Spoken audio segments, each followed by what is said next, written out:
Pernyataan sikap Pergerakan Mahasiswa Islam Indonesia Cabang Makassar merespon tindakan represif yang dilakukan oleh pihak kepolisian terhadap masa aksi demonstrasi Hari Sumpah Pemuda di depan kantor DPRD Kota Makassar Sabtu 28 Oktober 2017 dan sempat menahan ke-6 sahabat kami di Polrestabes.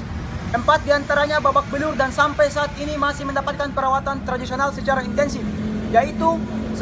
Sahabat Asari Bahar sebagai Ketua Umum PCPMI Makassar, 2. Sahabat Irdam Halik sebagai Ketua Umum PKPMI Stimik Handayani, 3. Sahabat Nur Alamsyah sebagai Ketua PR PMI Sistem Komputer Stimik Handayani, 4.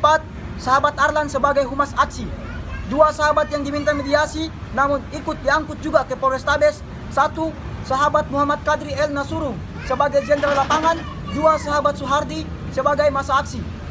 Maka kami dari keluarga besar Pergerakan Mahasiswa Islam Indonesia Cabang Makassar dengan ini menuntut 1. Mendesak Kapolrestabes Kota Makassar agar segera mengevaluasi kinerja Wakapolrestabes Kota Makassar dan seluruh anggotanya yang bertugas pada saat mengamankan aksi.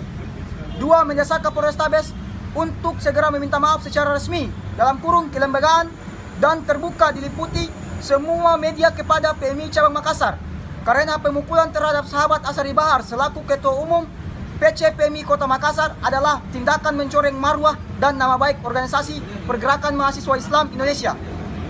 Demikian pernyataan sikap kami.